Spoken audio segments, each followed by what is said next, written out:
you show your reactor and you said the secret is inside. So it's the mix of the gas is actually the secret, right, Mr. Kesh? The secret is in your brain. You're funny.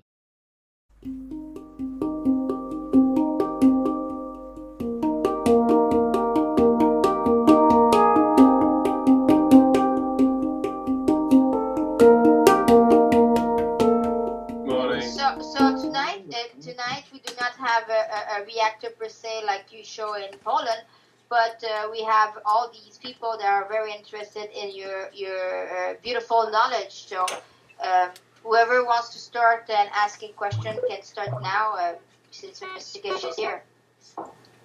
I'm kind of interested more in graphene right now. If you can give us little more background, how, what, and so on.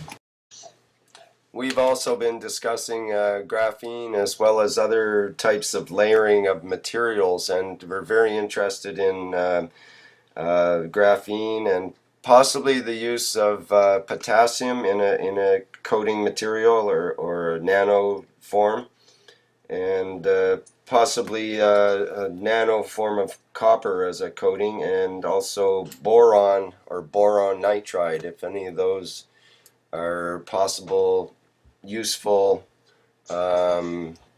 coatings in the reactor or layerings of materials. And if so, what are some procedures that we might be able to make layers in the reactors?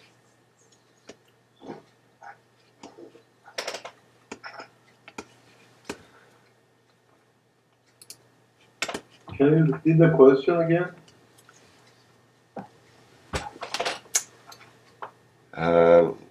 Ludmill's question or my question? Both of them. Okay. You want to start? You want to start, Ludmill, and we'll try that again? Sure. Ask both of them together. Okay. Like layers. By the time I'm working right now here, I have the conditions to work a little bit on creating graphene on copper wires. I know we're gonna use it for power production. And right now I'm working on it. And I would like to have more hints or more inside story of it.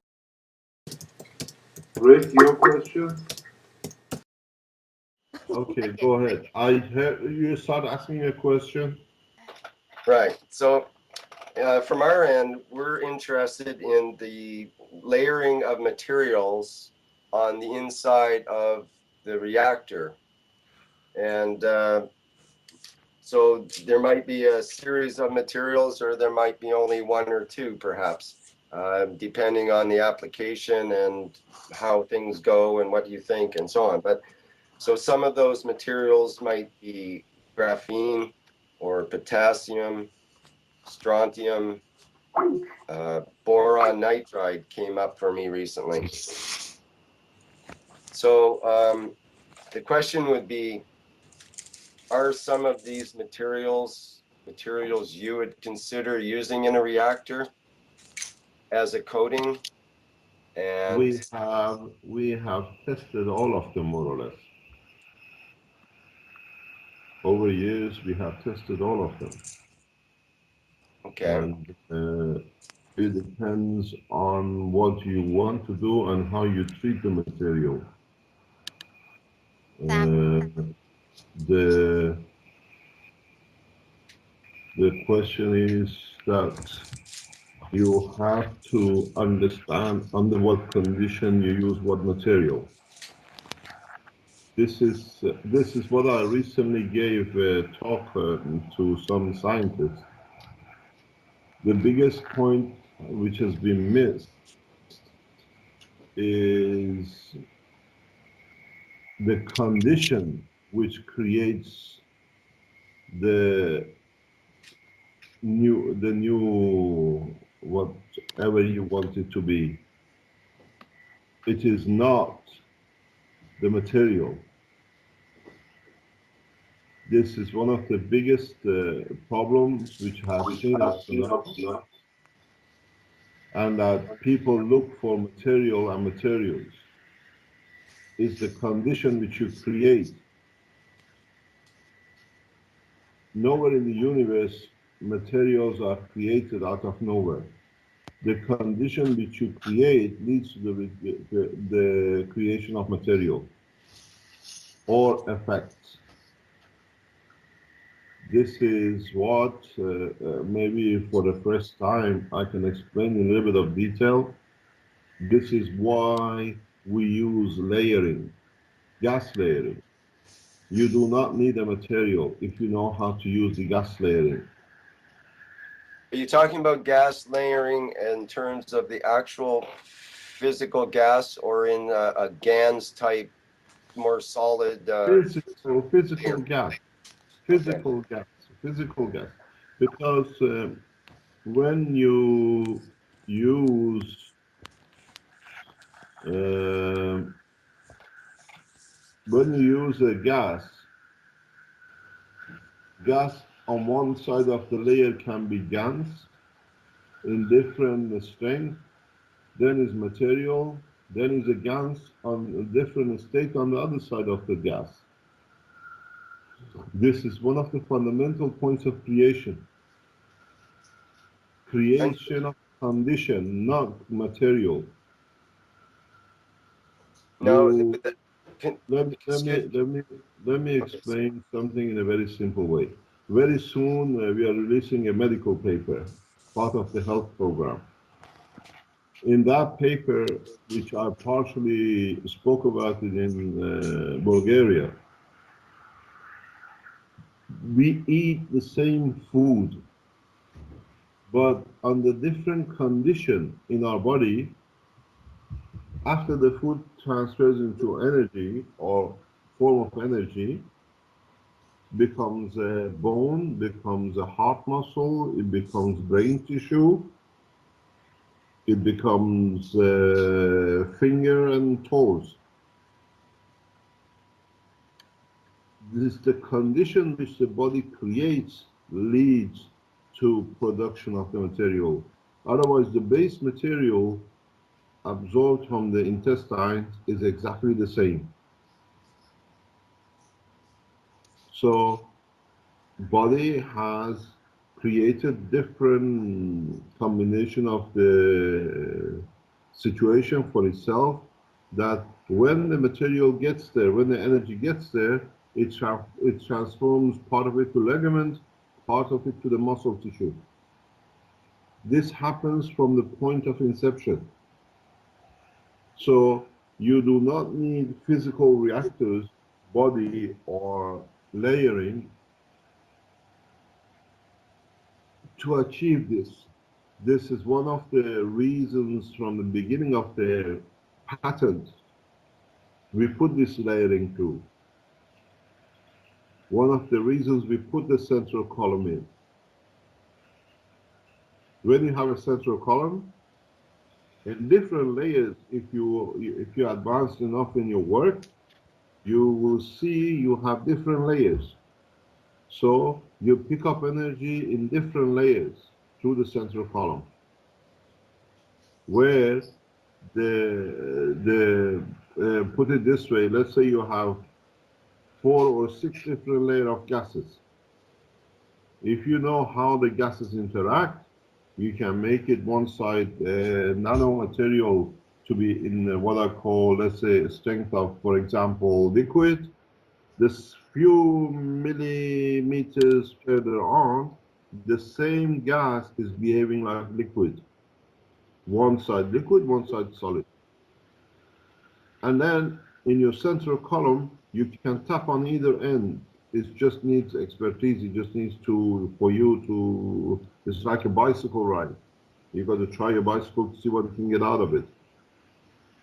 So don't look for nanomaterials. Don't look for what material gives you what. Look into non-physicality, which is at the moment available is gas to you. This is maybe for the first time you understand why we show those layers of gases. Each layer makes certain interaction with the layer above and below. Then you can change very easy. It's much easier to work with the gas than a solid material. When you make a nano layer, then you're limited to what's there. You have a one-dimensional reactor. You can start with a clay. It's how you get your gases to react. It's exactly what we talked the last time. Everybody talks about ionization, but ionization is not the point. Opening the plasma is the point. Now this is the next step. Once you start using materials and getting limited to materials, then the problem starts. It becomes limitation of knowledge. You start looking into the interaction of the layers, because once you start the smallest amount of vacuum, you start layering. That's why we go to high vacuum. That's the reasons we go to highest level, because the minute you enter any amount of gas into the reactor, vacuum is zero. Vacuum condition is gone. This is how your body works. The body of a man is the best vacuum system ever known in the universe. It's just because it's ours, we got used to it and we got a few holes in it. We think it's got entry to everything. This is part of the thing which the lecture in Bulgaria and the lecture in the Foundation Center last year, I tried to open up, and apparently a lot of people are blind to it. The body of man is a vacuum system. It's the best vacuum system. And all this assumption up to now that we breathe air and it becomes oxygen, it's just all rubbish. Nothing crosses the vacuum barrier except energy. If Bloodmill was in the, and the Zere were in the lecture of Bulgaria, I don't know who else was there on this forum. We gave a lecture in Keshe Foundation Center last year, and I repeated it because I understood a lot of people misunderstood or never understood what we were talking about. A lot of assumption has been made by doctors, and they're pushing it, and scientists are pushing it, which is totally mistake. It's the same principles as I always say, that the Earth was the center of universe, that oxygen, when we breathe, the oxygen goes in the lung, and blood gets oxygenated. No single atom, no single element ever crosses the lung into the blood. And this is a misconception which has been created, and the whole world of medicine work on it. Now with a new paper which is coming called Lung and the Blood, after 2 lectures I gave, I explained scientifically, it's the first time we put formulas down that people can understand. No oxygen ever crosses the lung barrier to the blood. This is all misconception. This is grandfather's bedtime story. Because, simple reason, those who push for this, and the scientists who written so many papers, we can measure the oxygen level in the blood. You measure nothing. You just measure what you made the tools for to convince your own mistake. Look at it this way. You breathe in air, oxygen, nitrogen, carbon, and hydrogen. Yeah? In my lectures, I explain. Hydrogen is the size of a, let's say, a peanut. Oxygen is the size of, let's say, a peach. How come the peach can cross and the peanut cannot cross the wall of the lung and the blood vessels? So no material ever crosses the boundary.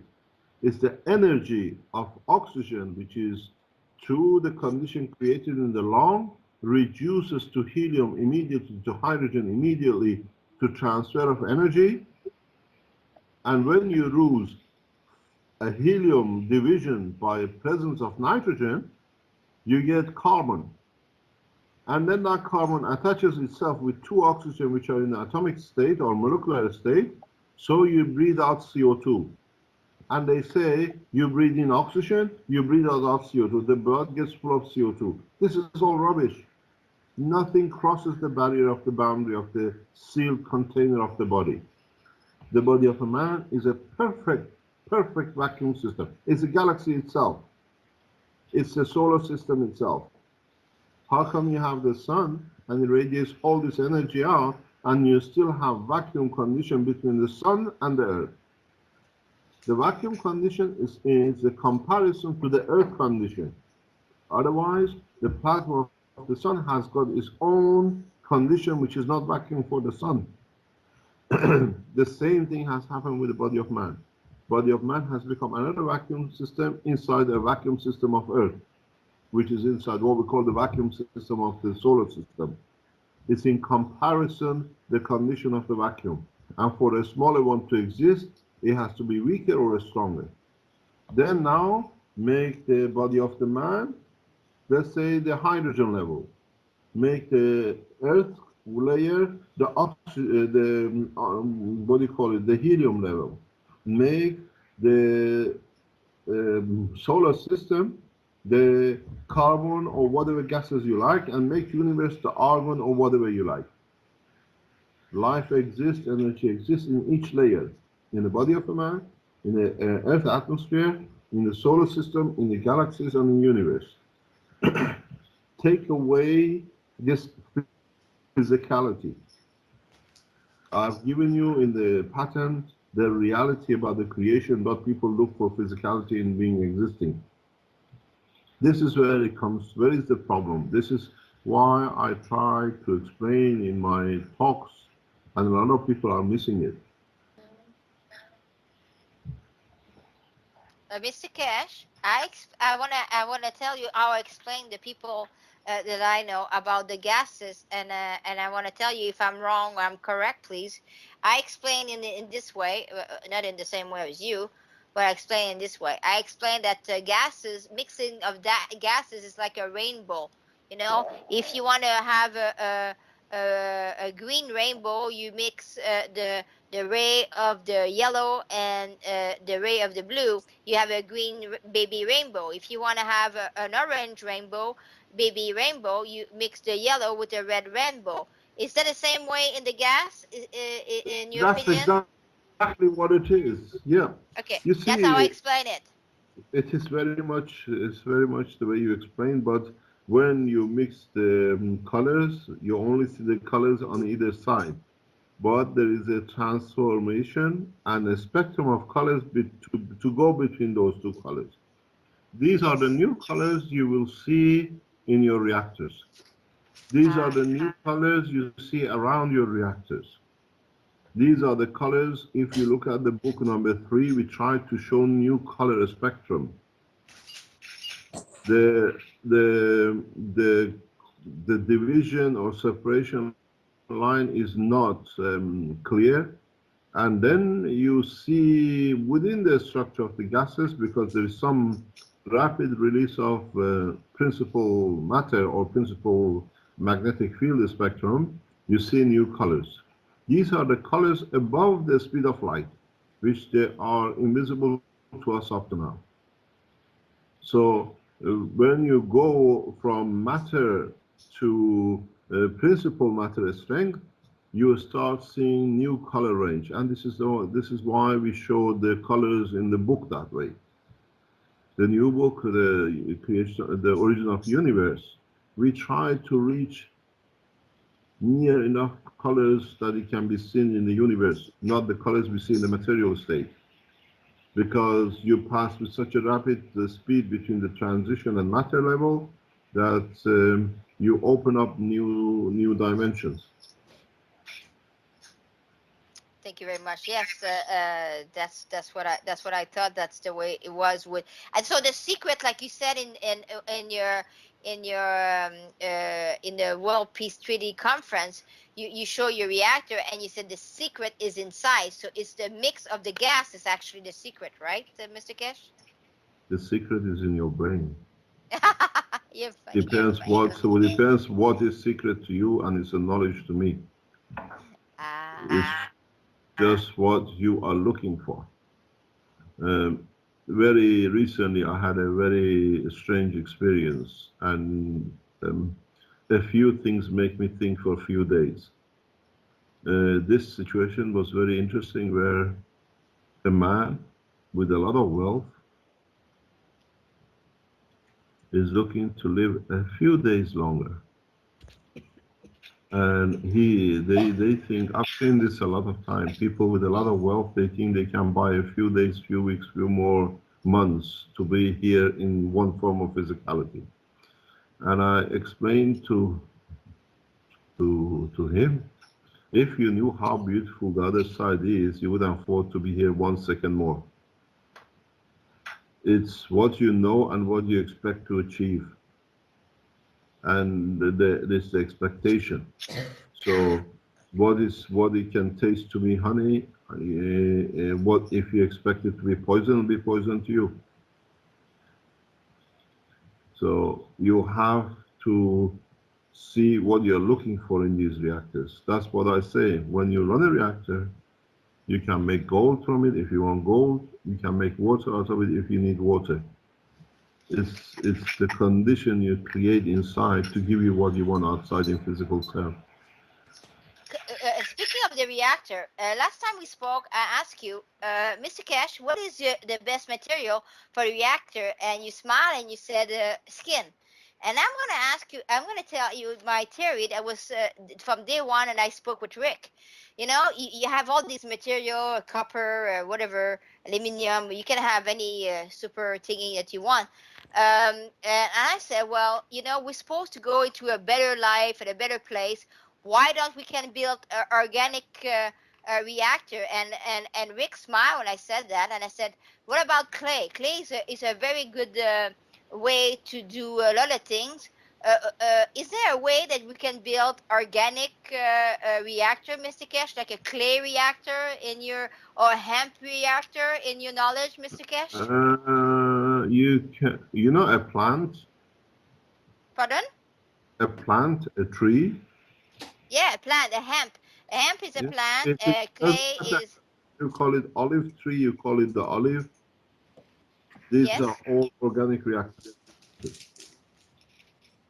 It depends what you want to get out of it and what you expect internally in it. So it's possible to do an organic reactor, Open, right? open an olive. Open an olive. And look at the structure inside. It's a self-solar system itself. It has a center point, which is the seed. Yes. And that seed, what it allows to radiate, decides what is outside as matter, and then the solidity of the skin. So inside a fruit, if when you hold a fruit, you hold the solar system in your hand. You have a solar system.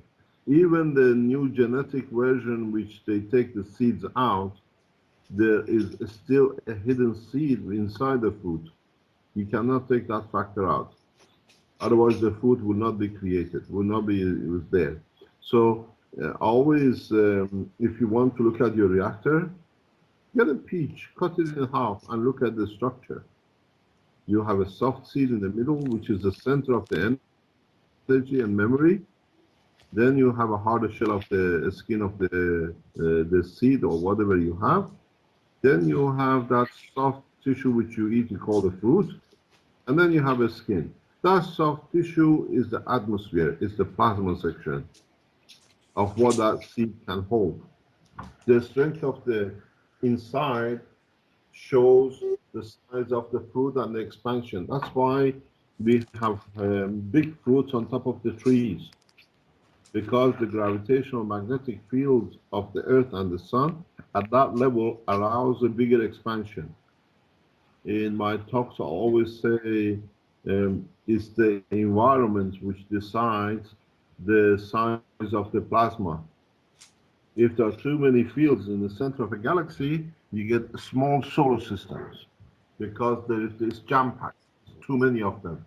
As you go further out to the wings of the galaxy, when there is a room that the solar system can expand, then you allow the reduction in the strength, then you allow the creation of planetary system. finding planetary system in the center of the galaxy, it'll be very hard. The scientists who are looking for life, and if they start making a pattern of where they found systems with moons and satellites, you'll find out most of these are on the boundary of the galaxies, because the room is given for the field to reduce in the strength to reach the matter state, and then the different state of matter creates different planets. So this is a news to our cosmologists. If you're looking for planetary system, look on the outer boundary of the galaxies, not inside in the center near the what they call principal matter, principal star, because it's very much like the body of the man. The body of man, why it works with hydrogen and carbon? Because it's jam-packed. You need a small cell that they can release energy to the surface rapidly. But when you get a position on the outer boundary of the, what you call the solar system or the galaxy, you start getting materialization. You need the space for reduction to create material. And this is what I said in the World Peace Treaty when we showed the reactor. What you want from it? You want the energy, you go to the center, you want the slow matter, you go further out, you go. This is one of the secrets of creation. Creation of condition, not creation of matter. Human beings are too materialistic. Everything has to matter to exist for them. But you create the condition, any material you like in the universe is yours. You can create plutonium every minute as much as you like. You can create gold as much as you like. And you can create water, air, or whatever you like anywhere. And this is how these reactors work. When you run what we call the star motion, which is a 4-reactor combination, between one reactor, central reactor, and 120-degree reactor, depends where you point it, in that location, in that environment of the reactor, or positioning of the reactors, you can create continuously oxygen. Then, with your other 120-degree reactor, you create a condition which continuously produces, let's say, fat or protein. And with the condition with your third reactor, you can have a condition where you can continuously produce gold, because you need to build some structure somewhere. This way, this is the condition which you create between different positions. You make your central reactor the center of the galaxy, and your boundary reactors, they decide on what material you want to create. And even in that boundary, you can create 3 or 4 different things. This is one of the reasons the Iranian spaceship program is so advanced. They understood this and they're operating through it. This is one of the secrets of a space technology. Thank you very much, Mr. Keshe. Mrs. Keshe, you have, when I met you, you spoke to us about one reactor, and then when I asked you about the garlic on session number 2, you explained us that you were working about a second reactor that was going to be underground and that would be better than solar and wind. And then last Monday you spoke of another reactor would be a tiny windsea thingy. Okay, so in these 3 reactors, is it the inner core is like you said, like my rainbow situation is the difference? Is it the inner core all the time? Is it the inner core that changed these reactors? It's a combination of inner and outer. It's a combination.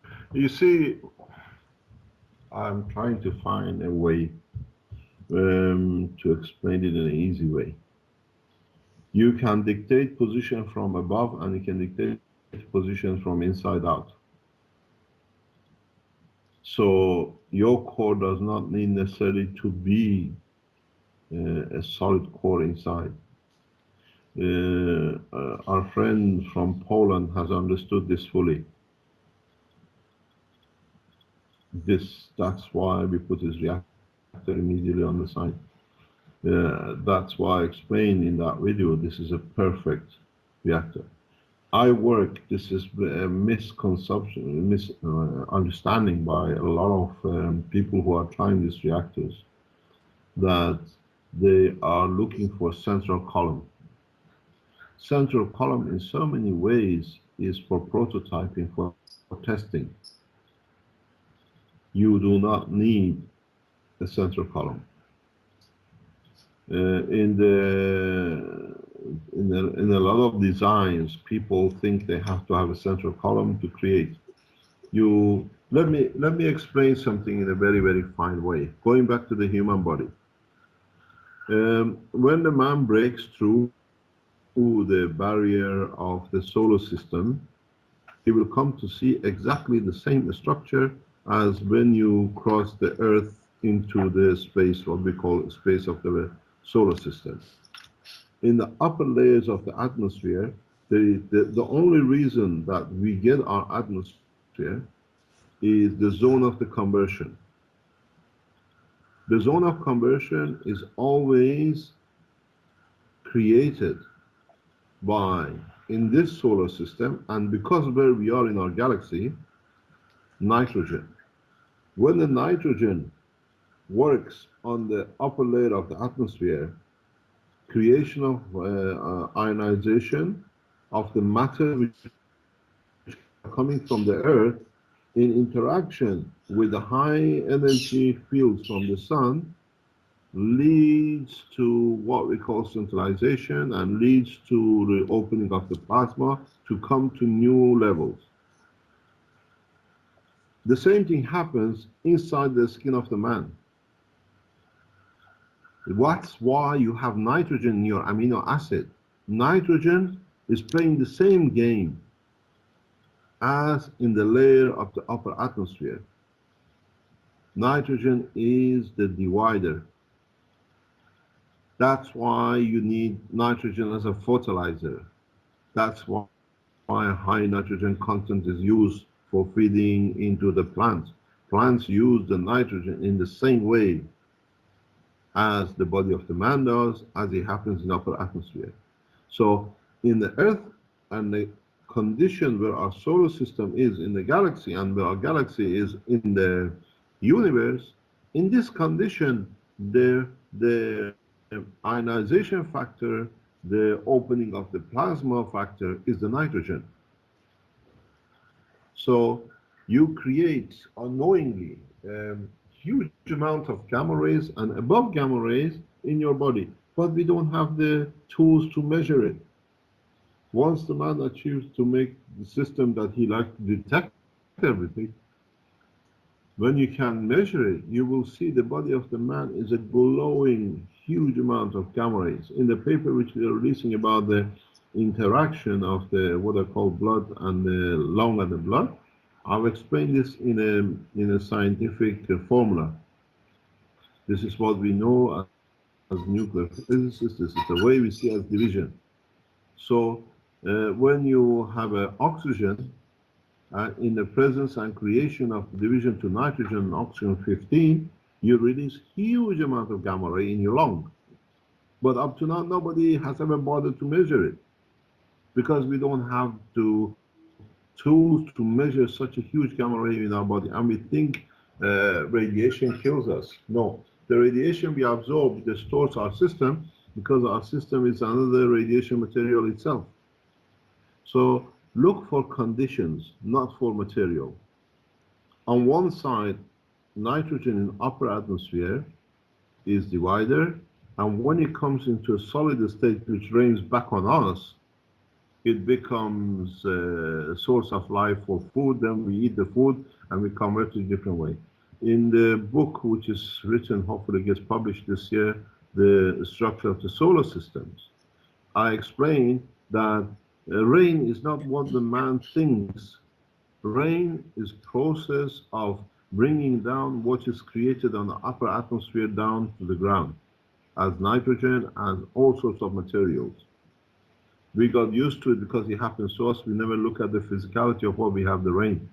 The rain system in the body of the man is your lymph. The lymph system, this is the same. The lymph. You have lymph nodes and you have limbs. The doctors tell us all the time that we get nourished through the blood. No food ever reaches any blood cell through the blood. Blood is a sewage system. That's why there are cells in there which carry it and imitate oxygen to oxygenate the sewage system. When you have a pure, perfect food, it doesn't rot, especially in a vacuum condition of the body. So you eat the food, the energy converts into matter through lymph and it floats through your body. When it's done its job, it dumps the waste and surplus whatever back into the blood. And blood, what does blood do? Blood goes to liver, it deposits it, or blood goes to a kidney, it empties itself into the kidney to purify. So the blood doesn't carry any food. The blood is a wastage system. It's a sewage system of the body. This is the whole thing. We got the whole thing wrong way around, and that's why in all the pharmaceutical they fight the disease, because they have not understood how to enter the body. That's why when we produce this system for health, they do amazing things. No, because we use the lymph, we use the understanding of the structure of the lymph to feed, not the body. In chemical system, they try to use the blood to get the thing through, and it doesn't actually go much. The residue shows in the blood. It's the condition which you create.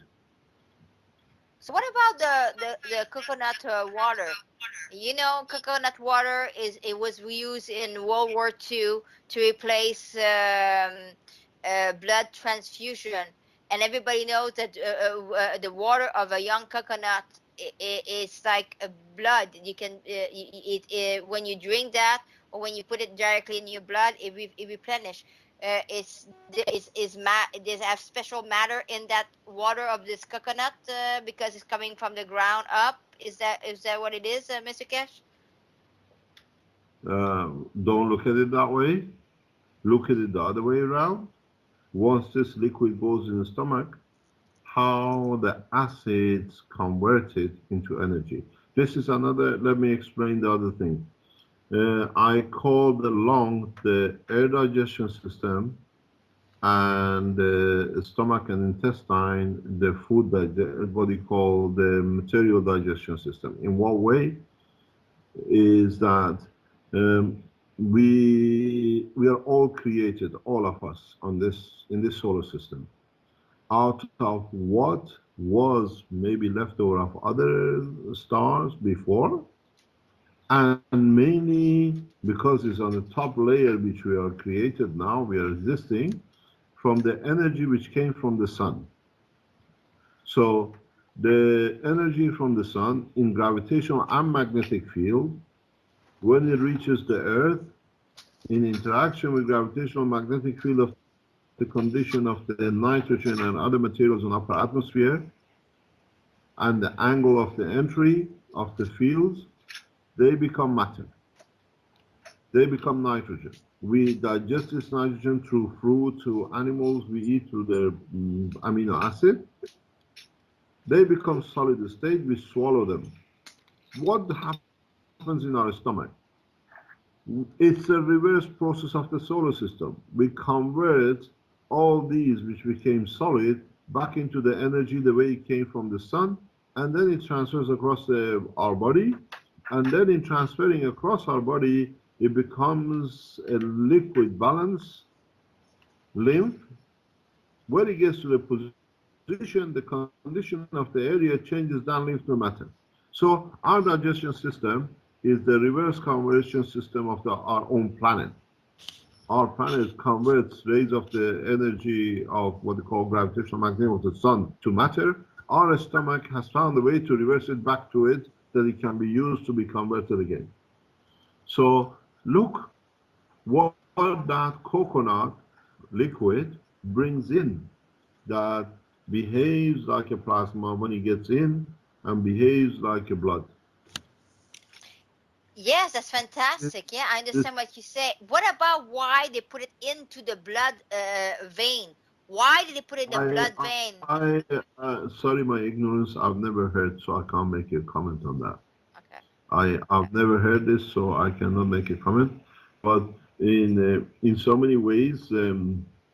When they put injections and liquid into your body or as food or whatever, they try to feed you with different drips into your what you call any of the two circulation of the body. You have to understand what this new energy does in circulation. What is released as what they call dynamic fields. You don't see. You see, this is another thing which I explained in the new paper called digestion system and intestines and lymph. If you look at again the same way as I explained with the lung, if you look at the digestion system, you eat, let's say, copper, you eat calcium, you eat anything you like. These all have different dimensions and sizes. How come none of them ever crosses the wall of the intestine? The rapid transformation from energy to matter due to the structure of the nanostructure of the lining of the stomach allows the conversion to lymph.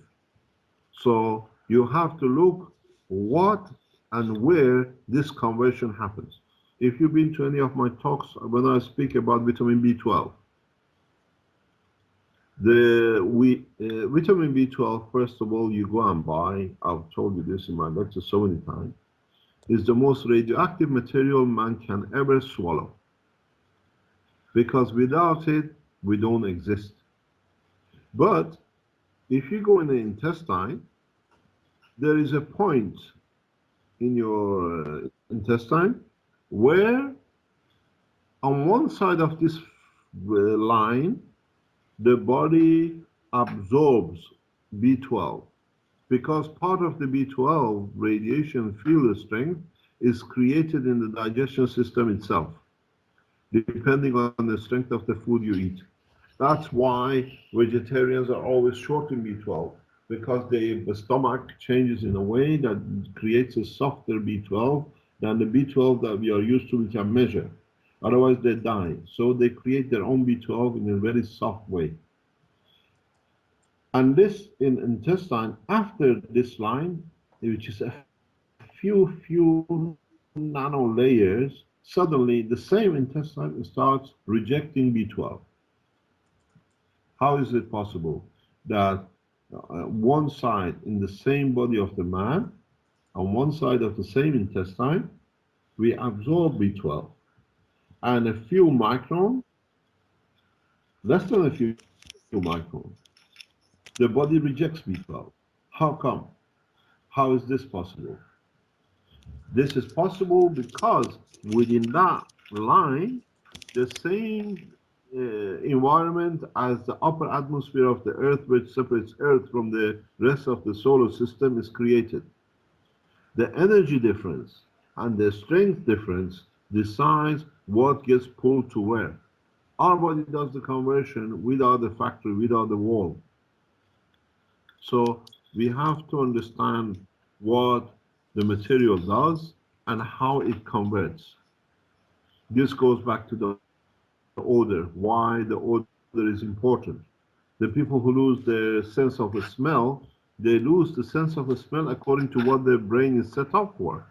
But they don't lose the sense of a smell for what they receive as food. They still, without smell, know what food is good, what food is bad. Because the odor has a different strength field which is tuned into the digestion system of the man. The body immediately with the smell starts creating the condition. We call it enzymes and different acids in the stomach. Different acids and enzymes in the stomach are different solar system conversions of that matter into energy that can transfer through the wall of the intestine. So stop looking for physicality.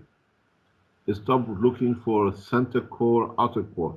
We had to start the talk from somewhere that people could relate to. Now it's time to go to the next step. This is part of these talks like this brings internationally. A lot of people can listen and understand. So So the next step is walk away from layering, and then you will see different things. As I said in one of my talks, my biggest problem is to convert the knowledge of universe to physicality of the man that the man can understand. It's not that we don't understand, we can't show. It's changing the language for the man to understand is the biggest problem for me at the moment. It's like trying to explain as a nuclear physicist the work of a nuclear reactor to a child who doesn't even know how to write alphabet. He can't even talk. And he says nothing exists because he doesn't understand. This is the biggest problem for me in past 10 years, to convert or to change or to try to speak in the language of the man who's so physical and so materialistic. Then Yeah. walk. When you Yeah. go into a plasma, open the plasma. Plasma is the same dimension. That's if you understand how to open a plasma, then you understand. In the peace conference, I said this reactor can give you anything you like. Yes. The reactor is, let me explain something. For the people who are working like Rick and Ludmil, the reactor is a receiver. The reactor is not a generator. This is the biggest point that you're all missing. The reactor you're building is not a generating reactor. The reactor you're building is a receiver. You are creating another condition like Earth to receive the energy from the sun. Now your power source, when I say that we give you universal energy, your power source, once you build these reactors, you understand the working of it, you will understand your power source is the sun. It's never ending for the man's life. This is a break which I've been trying to explain to people, and I explained this very recently in a couple of private talks I had, that people don't understand. The reactors you are building is not a generator, it's a receiver. And I'm trying to show you how to tune into the solar system, into galaxy's energy field, that you can receive anything you like. This is the biggest misunderstanding which has been with my technology with people. This is not a generator. You have to tune into the magnetic field, the strength of the sun. When you tune your frequency, your radio to a certain channel, you receive the message. This is the same thing. I've given you a receiver, not a generator. I explained this in a very simple way in the Trinity lecture in Nino last year, and a lot of people just went over their head because they are looking for essence to create or generate. You don't generate anything. In your reactors, you have to find out how between layers you can create a receiver of different energies. And then where is the, if you are a receiver, there must be a source. Where is the source? In our galaxy, in our solar system, is the sun at the moment. But when you go outside the solar system, where are you going to tune to? You're in a different dimension. So you become to the same stumbling block as the man going to moon in a propulsion rocket technology. So when you go outside the atmosphere of the Earth, when you go into outside the atmosphere, the shell of this solar system, in the galaxy, you can't tune to the sun because there are stronger sun. So then you tune into the center of galaxy, which is the principal star, what we call the black hole. This way, if you learn, there is no limitation in the science of man. When you restrict yourself to a point, it comes now we have a horse, now we have an engine, now we got the rocket propulsion, we have to find a solution for the next step. What I've written, a man in time will understand according to his own intelligence. When the man goes out of the solar system, the same thing applies. This is one of the things which I've said a lot of time. People take from my writing according to their intelligence. And this is what I try to teach a lot of scientists who are open-minded, that how there is no limit is the condition and the environment you are in and you create. So in the environment of the earth, you tune to the sun. So your reactors are not generators. If you've been thinking, and the people keep on asking me generator, blah, blah, blah, I'm not giving you a generator. I'm giving you a receiver. This is what Tesla tried to do, and he never understood. This is one of the big people. To me, Tesla was a great guy. He did a lot of good things. But he covered his misunderstanding and his part of what he could understand into AC/DC. The biggest problem man has in the world of science are two things. The old problem, which your mindset to, is the wheel. The wheel was the biggest invention ever done for man because it made us dependent from the donkey and our two legs. He allowed us to do more. The same thing, the same dogma, the same problem which has created, through the wheel we got attached to the earth. Now Tesla has done the same thing. Tesla, by putting AC in what I call into the woodwork, he has blocked the whole technology development of the man. In so many ways, Edison was correct with DC, but man got bogged down with the transmission, and Tesla came out with the AC, and we got stuck.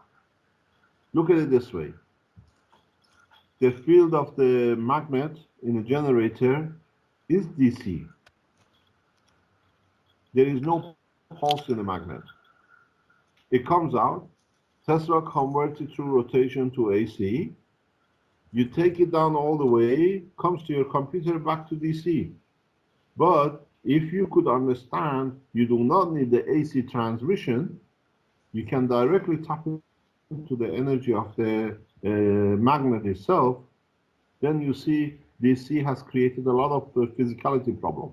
The same as the wheel has made man to be attached to the earth.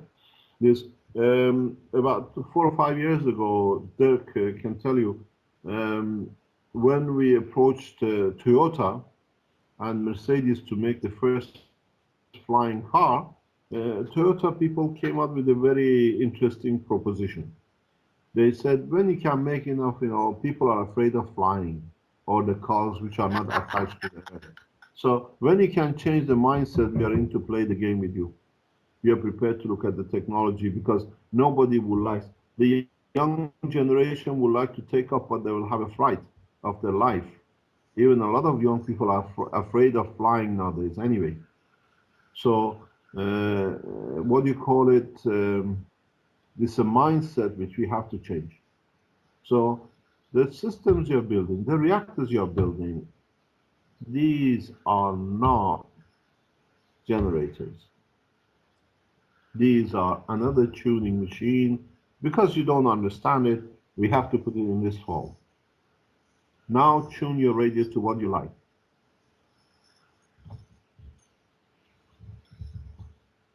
Hello, Mr. Keshe. I want to ask you something. Like you said, everything has its own electromagnetic signature. Is it like a DNA? It depends what you call it. What is the DNA of gold? No, it's like a specific wavelength of a. Of course. Of a material. No, there's not a theory, my friend. Up to now, we have been having the habit of only measuring the magnetic field. Now, with the knowledge, we get the habit of measuring the magnetic field and gravitational field. And what that gives you is the material strength you need. This is the change of the game. This is where the whole thing comes to a different level. You always talk about the frequency or magnetic field strength. When I speak about magnetic field strength, I'm talking about magnetic and gravitational. Yes, of course. But Then, what would you like to have? You can have, let's say you use copper and you use water. Between the magnetic gravitational field, there you can have any elements in the what do you call it? Between the two. You call it hydrogen and you call it oxygen. Put them next to each other. When you put the oxygen and hydrogen next to each other, between the layer where to you is a boundary, because of gravitational magnetic fields, you have carbon, you have nitrogen, you have everything else. But we choose only to stick the two which become tangible to us. So if you change gravitational magnetic field, you get this. There is another point which I raised this in the books, in the new papers, and I explained this into the paper which is called Lung and Blood. Man has become keyed up with isotopes because it can see an extra electron or it can detect a material. This is how we packaged it to different names for different materials. As much as you have an isotope in physicality, you have isotopes in magnetic gravitational field strength. If you understand the variation in the isotope of gravitational magnetic field, then you play a different game. Then you understand totally different things. In the lecture of Bulgaria and in the lecture of Nino about lung and blood, I have explained, and in the paper which is getting published soon, you will read it, that you all call it oxygen. We breathe in oxygen. But you breathe in oxygen, correct? But the oxygen you breathe is created by different structures. So as it's created by different structures, each one has different combination strength. The magnetic gravitational field strength of oxygen from a tree is very much different than the gravitational magnetic field of the oxygen which is created by a shrub. Even though they have the same electrons, the same electron positioning, you have different gravitational magnetic field strength from a herb than a tree, even though both of them release oxygen. So when you have the wind, when we breathe in, we breathe not only cocktail of nitrogen and oxygen and whatever, we breathe in a cocktail of different isotopes of magnetic gravitational field of the oxygen too. And as this goes into our lung, it releases different energies that we can absorb by the body for different purposes. Our body has adapted to the environment of the earth. Not the earth has dictated to our body how body can be impartially. So get this in your understanding that as much as we have isotopes, physical isotopes, we have magnetic gravitational isotopes too.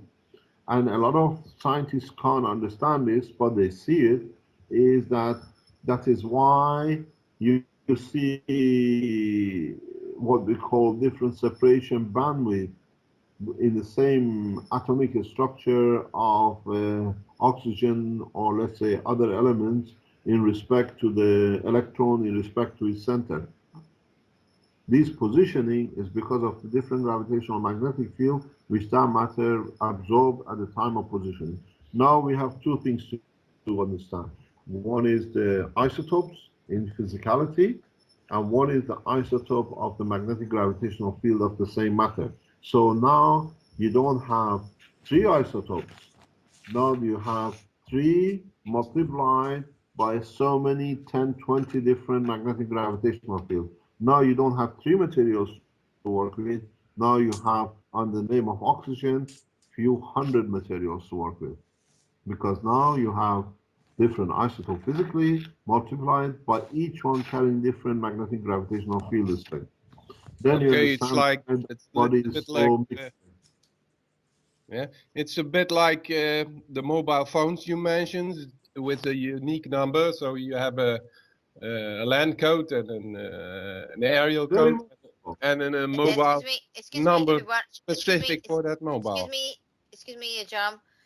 Everybody that's please mute your mic so we can have a clear understanding what Mr. Keshe is saying. Please, everybody mute your mic. Just unmute to ask your question, please. Go ahead, Jerome. Okay, it's like I'm asking if every not physical atom, matter, has its own signature like a mobile phone. So it's like a network, a specific network. That's the oxygen. And then you have a LAN code. And then you have the mobile number, though. So you get just that oxygen, just as you mentioned, from a tree or from a fruit or something like that. Do you mean that's So a it's unique very number? so. It's a no. It's a strength level. You see, let me explain this positioning. This is in the book coming out, in the paper coming out.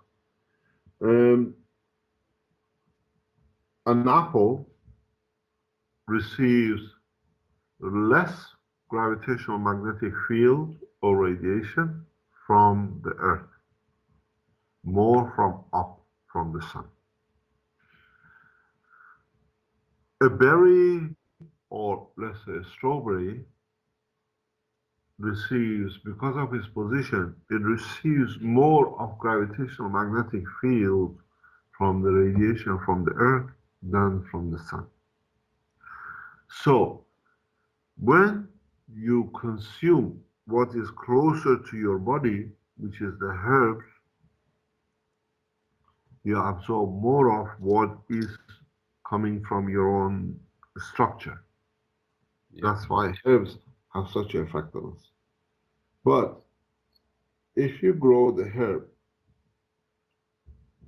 in a plant on the ground, and you grow the same herb on a tray a meter away from the ground, even though they look the same, but they have totally different properties. Yes. Because Okay. they receive different combination, even though it's the same magnetic gravitational system. It's the same thing in your blood, in your body. The lymph carries a spectrum of energies. Lymph is a river which is floating continuously and bringing down the line whatever is in the mountain. The mountain is your digestion system. As it releases, the lymph is just a matter of what it carries. If you look at the color of the lymph, if you look at the color of your blood cells, the more energy is carried, the more information is carried, the brighter the light. That's why lymph is transparent. Doctors don't even understand what lymph is. Lymph is your feeding system. And because it's a feeding system, it carries a lot of energy, carries a lot of information, a spectrum of energies. And as it comes across different part of the body, it releases what they need according to what they need from it. It's like, you know, it's a bus and a car and a bicycle. Part of the body needs a bus, part of the body needs a bicycle. But it's a road, it's a way of transportation. This is what you can, the new papers we are releasing, and it's mostly getting written and written, it's just poor Dirk is putting pictures to a lot of it, is explaining the reality about what we open in the world of energy and space. Now we open in a new door in the world of health. It's not going to be accepted. You think we had a problem with these generators? You call it generators, I call them receivers. You should see what the foundation is going to come under now that these papers are start getting released. We are hoping that this week we release the paper about the the paper which is done tonight is going to get last confirmation of it. I hope by today we'll have it, and the webmaster will load it up now that we put our security apparatus for the website. Then we will see.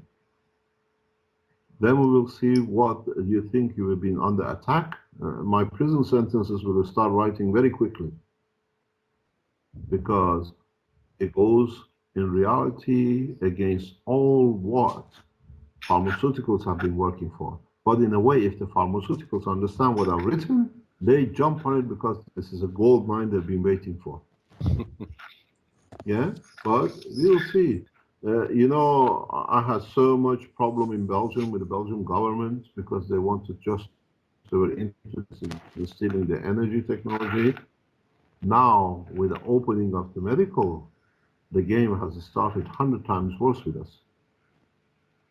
Mr. Keshe? Yes. Excuse me, I didn't mean to interrupt you, but a lot of people have asked me this question, and I would like to ask them that question on their behalf, okay? And I've already answered the question on your behalf. Sorry, but I since this is gonna be on record where everybody's gonna be able to hear your answer, not my answer, but your answer. If And I everybody say, like, I'll answer it. If I like, I'll answer. If I Pardon? like to, if I like to answer it, I'll answer you. Otherwise, they have to listen to your answer. It's good enough. You're a funny cookie. Okay. A lot of people have been bitching at me. Say, oh, why is Mr. Keshe not precise and blah blah blah.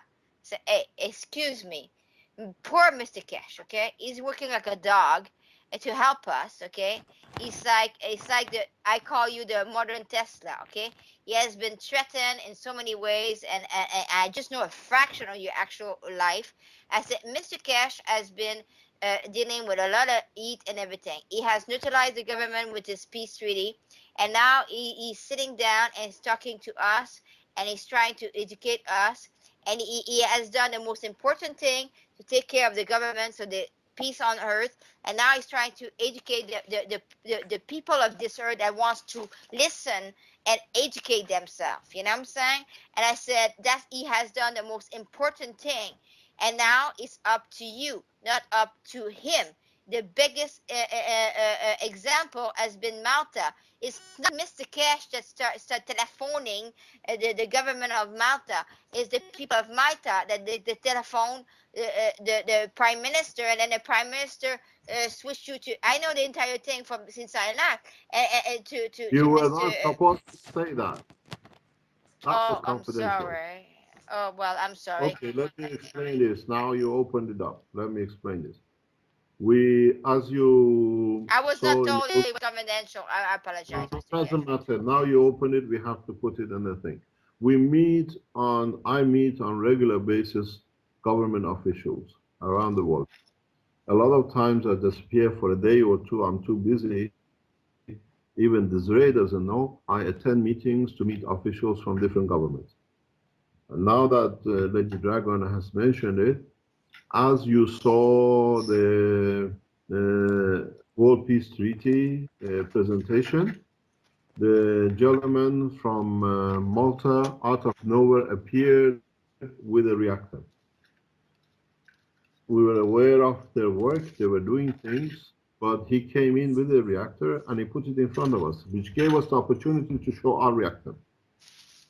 In the same process, they've been in touch with the government of Malta, and they made arrangements for me to be in Malta. We met with the ministers. We handed over the key for the Keshe Foundation technology to the government of Malta. And the pictures they would like to release or not. We need a permission from the government if we can release, show it. That's why on the forum I put that Malta has joined the Keshe Foundation spaceship program, because last weekend, I spent time in Malta meeting with the Keshe Foundation Malta people, and they are setting up the new Keshe Foundation as a new structure in Malta. And we were given the opportunity opportunity to meet with the minister and hand over the technology through the Keshe Foundation. So the process is we not only support the Keshe Foundation in Malta, they were supposed to host this program this morning, but they realized when I was there, I explained to them what we're looking for, what there is a shortage in the system. So now governments, when I go there, I support governments and what do you call it? The scientists or people who are working. Very soon you will understand one of the world leaders will sign the World Peace Treaty in public. It's not our request, it's their request. One of the most powerful men on this planet have already received and confirmed, and they work and they signed it as an individual, the World Peace Treaty. Now they're trying to sign the World Peace Treaty in the name of their nation, which means they have to stop making of the arms. You understand, one of the world leaders is fighting to stop the manufacture of arms. Why? Why suddenly so much push? A man, when he puts a signature for himself, he puts a signature for his nation. These people, the world leaders, have received the Keshe Foundation World Peace Treaty. Now it's in their hand themselves individually. And when they sign it for themselves, that they have a peaceful act, their what we call their inner being allows them to do the same for their nation. So they are setting the scene up. Well, Mr. Keshe, I apologize. I did not know it was confidential, but I was saying something positive about this. It was not you that was knocking on the door of the Malta government. It was the people of Malta, which is I'm trying to. I'm trying to tell people that it's up to us. It's not up to you. That's what I'm trying to say. If you want to have free technology and have all these beautiful things happening to you, you need to get up and go do something about it. You know. Okay. That's you know, the man, let me explain something. The man who handed over the World Peace Treaty to the Pope's office and to the Pope on the day of his inauguration on the 18th of February, April, when the Pope was sworn in, the same day the World Peace Treaty was handed over. There are people within the Keshe Foundation highly influential. If you can reach the office of the Pope on the day of his inauguration as part of there, then you know where our supporters sit. There are people who support us within the highest level within the governments of the nations. Politicians who have signed the World Peace Treaty, they cannot fight. So inside with their own knowledge, with their own strength, they try to put the point across. We don't go and reach the governments. We go and leave it with the people of the nations to reach their own governments and show the benefit of it. The same thing with Malta. The people in Malta we met, the people we met in Bulgaria, these are sincere people who work for their nation. They have reached the point of wealth, a lot of them, that the wealth has no more meaning. So they try to bring that wealth of knowledge and comfort for the rest of the people. The people in Bulgaria are one of the best partners Keshe Foundation could ever have. They have worked, they are sincere in their work. They have set up a lot of things. You will see huge progress in Bulgaria very soon. The same in Malta, the same in Japan. Yeah, but the problem is with the West, we are too spoiled brats. You know what I'm saying? The West, they're too used to have everything in the end. No.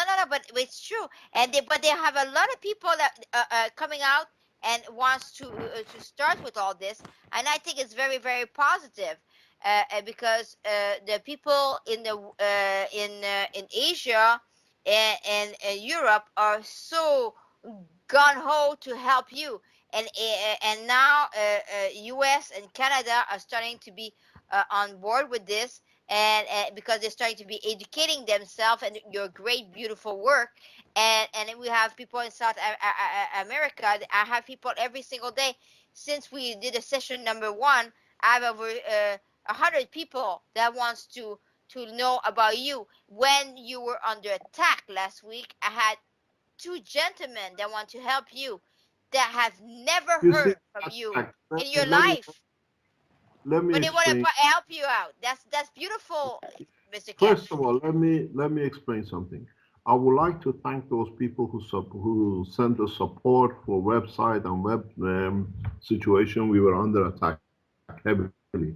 These attacks were mounted by well organized. We knew 2 months ahead because we could track them how they were coming in. Some people wrote me a threatening email. It takes only one thing. You're talking a lot of rubbish. You're trying to bring a huge server down the way our server is. And if you see at the moment, we are a bit off pressure because people who care came in and brought the systems, invisible system to protect the foundation. We are not 100% proof anymore because there are people who spend a lot of money to jam.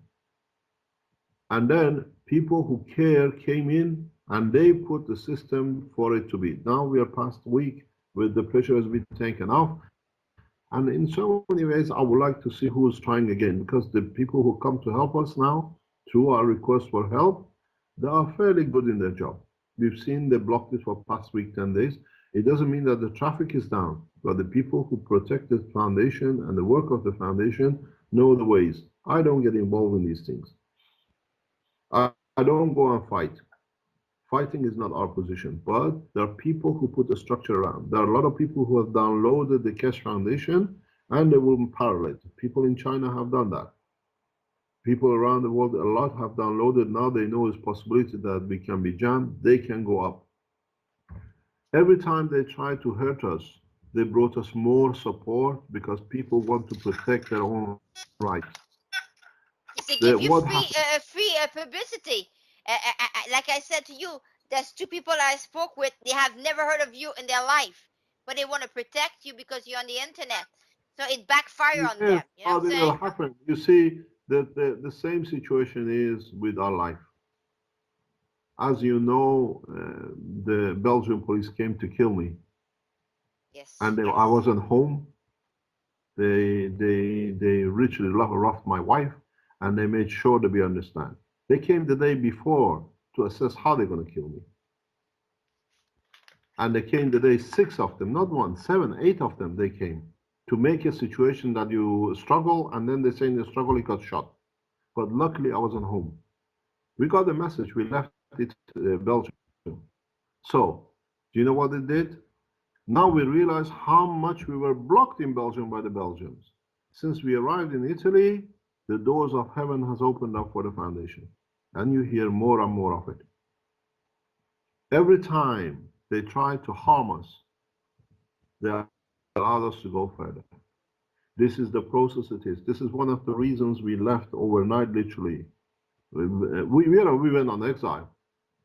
When my wife, as a Belgian, has to leave the country of her birth through the pressure of her government, Western government, we are on exile. We are on exile. We are on exile. So this is created by the people who thought they can silence it. But what they did, it brought us. Now, very soon, we announce the huge leaps in development and new structures and new commercialization methods by different countries, by different places. Japan will come online very soon. This is the first time we're announcing it. Excellent. Japan will come online. Major South American countries will come online. Can I say name? No. Even if you say, I say no, because it's not my job. I'm not gonna say. It's their job to announce.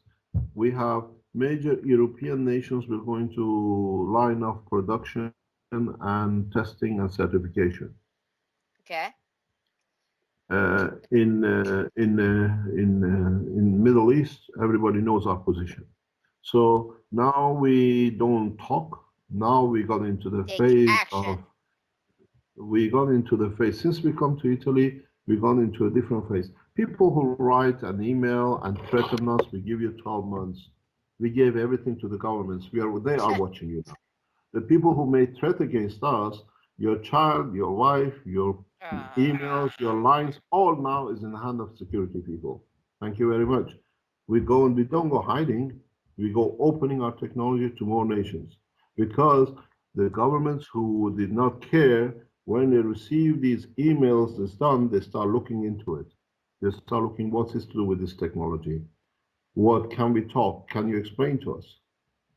When we start giving, we receive hundreds of these stupid emails from around the world, and we play dumb and deaf. But the health is going through the nations now, through governments, which means we cannot be touched. A government can run any health research as they like. Yeah? So now the health has gone in their hand. The space technology, we tried to bring it to public, people played games. Now it's in the hand of governments that are developing it themselves.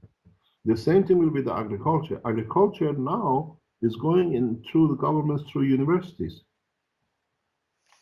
We blocked a lot of things. We don't talk. What is in the surface, people here, even my secretary is on the line, is one millionth of what's happening around us. Excuse me, sir. You broke it up. Can you repeat just what you said? You broke up there. Can you just repeat what you just said? Yeah, everything we do is happening very now, much at the same time, more with the governments than with the people. But we don't let the people undo everything with the governments because people are building their own knowledge and we support it. And by governments knowing people are building it, so they are doing it better themselves to be ahead of it. This is what the creation of new process has come in, and is helping us very much because the governments know, like with putting the reactor of the Poland on the server on the YouTube, it gave us a huge lead because suddenly governments realize that individuals are making these in their garages and in their home. So they are scared now. So they are better getting bored on what? You know what I'm saying? No, the governments are not scared. This is the word of which should not be used. The government realized that there is another alternative. We got to look into it. We got to look into it. We got to do it. This is opened up. This is very much like the scientists are developing the latest versions of telephone and communication and computers, and the government spend money to be ahead of them, how to stop their abuse and stop them to do things which they don't like. So this too has become, the foundation work has become a competition between the public and the government. And the government up to now ignored it because we were in Belgium, we were blocked. Then the people are doing it because they're trying to get what they think is the way they want to do it. I was in a meeting a couple of days ago, and a guy comes in and says, "Oh, we are from the Tesla group."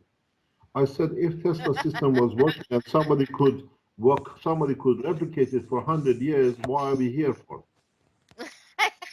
You understand? Why would somebody has something? Yeah, it doesn't matter if you're Tesla or from the Mars. If they have something working, why they come to you? Because they don't have something working, right? Yeah. No, this is a question. Tesla has developed so many things, and yes. so we take the goods. He was a fantastic. Yeah, but anybody can say they're from Tesla. You know what I'm saying, Mr. Keshe? We haven't seen a working Tesla. Military has done it. The military work part of the Tesla system, but not the full. In the hand of public, there is no application of Tesla in the way he used for energy transfer. Speaking of Tesla, I have a special question from my friend Lexi in Arizona in the United States. The chemtrail that they're doing, what is your take on this? Guys, sorry to be ignorant, but can we go back to the teaching thing? That's just wasting time. And Mr. Keshe's time is valuable and we really can learn something. So can we stop with these things and start to talk about the systems again? I think, Ludmil, you have to learn everything. This is a live animal. You have to understand even how we could be in Bulgaria and how we can support things. The foundation is not just one line; it has different aspects, and I think public have to know everything. Yeah, I understand that, and I can find for that as much as I can, but doesn't mean I'm gonna go to my So prime you ask minister me and what you change. like to know. Ask me what you like to know. Okay, so going back to the oxygen thing, is it any number which is like expressing the magraphs in the oxygen or something? And What do you mean is it, by number? well, let's say strawberries are creating one kind of oxygen, the apples are creating another one, and they are different by magrav strand, right? And is it any number which is expressing this, the difference? And is it any like a table Number which in is what? Number in what? in magrav strand? Uh, the Or number you're looking something for, else which is you are gonna looking express for. the difference? Uh, First of all, we don't have the systems for it yet that you can put numbers to it. But yes, there is a strength measuring of magnetic and gravitational field. And then you can call it any color you like, any new material you like, or anything element you like. You can have magnetic gravitational field of oxygen between copper and zinc. So you don't need to have the Earth atmosphere to have the oxygen. You can have magnetic field of oxygen package between uranium and plutonium, because the system has to go through a decay. This decay is reduction in the size of the package, and when you go reduction in the size of package, you have to release it somewhere in some measures. This is what I said, stop sticking to material. You can create, you can create hydrogen, you can create plasma, actually much easier and much stronger with heavy materials, much heavier material in plutonium and above than you can do to create ionization with the hydrogen. Because at the level of the high materials, the heavy materials, radiation is a normal environment. So ionization is a natural process. This is what I tell you, I have to speak in the language of a child to understand. A nuclear physicist who is expert in his work understands very easily, why should I go use a hammer when I can do it with a little wind, opening the same thing? You, as normal basic science, you talk about the hydrogen and ionizing the hydrogen and then opening the plasma. Nuclear physicists who understand the process, it's easier to work with plutonium and uranium and above, because in that environment, the radiation is always available. And that environment, plasma is part of the normal process. But we've been made to say nuclear materials are dangerous, nobody can do. In fact, in your reactors, when you start playing with plasma, you create as much plutonium as you like. This is the stupidity of the governments who never understood how it worked. I don't need to have radiation. That's why we keep on talking about the new non-nuclear. You cannot divide, you cannot open a plasma. But now these reactors, to them physically can't see a nuclear material, so it's not nuclear. So it's the terminology, but it doesn't change the fact you cannot have a division, you cannot have a plasma without creating a condition that it allows ionization. How do you get ionization? Can you do it by pulling the electron on its own? No. You create a massive field, which is gravitational magnetic field. You call it radiation, I call it non-nuclear interference, And then we play the game. You are happy and I receive what I like. Hello, So, Mr. Keshe. Can I ask you a question? You say you yes. can make a magnetic tube. Is it like What do you mean if by we... magnetic field? Hello? Explain Hello? yourself. What do you Okay, mean by I'll magnetic try field? to explain this. I asked Desiree the same question.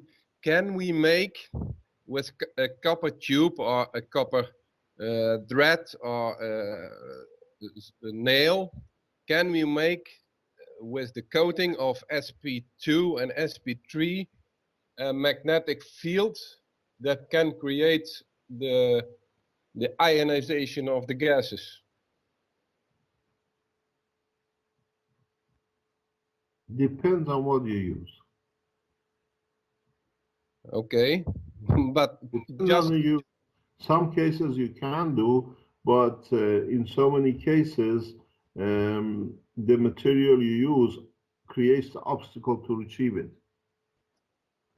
Okay, so the Uh, point is the coating with the cola bottle is something from the potassium level. You can create the coating with anything. I used to use for different things nuclear material for it. This is, you look at, as I said, this knowledge is open according to your understanding. Yeah. You can create, actually, one of the best thing you can use is your own skin to create a reactor. Do you understand? A bit. I understand my own skin is yeah, like a plasma, but how can I put it on a copper thread or an Yeah, iron thread but or the something? condition depends on the condition you create. Um, the the nanomaterials have a specific structure. Nanomaterials, especially sp2, especially sp3, if you use sp3 in a specific condition, which is unknown at the moment. This is one of the reasons IMEC, the Nano Center in Belgium, blocked us, because we produce sp3 at room temperature, which is unknown.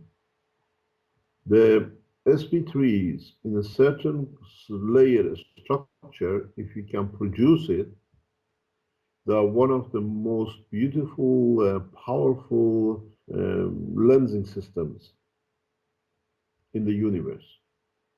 The future of the communication in deep space for instantaneous communication lives and relies on sp structure, but in a gas dimension.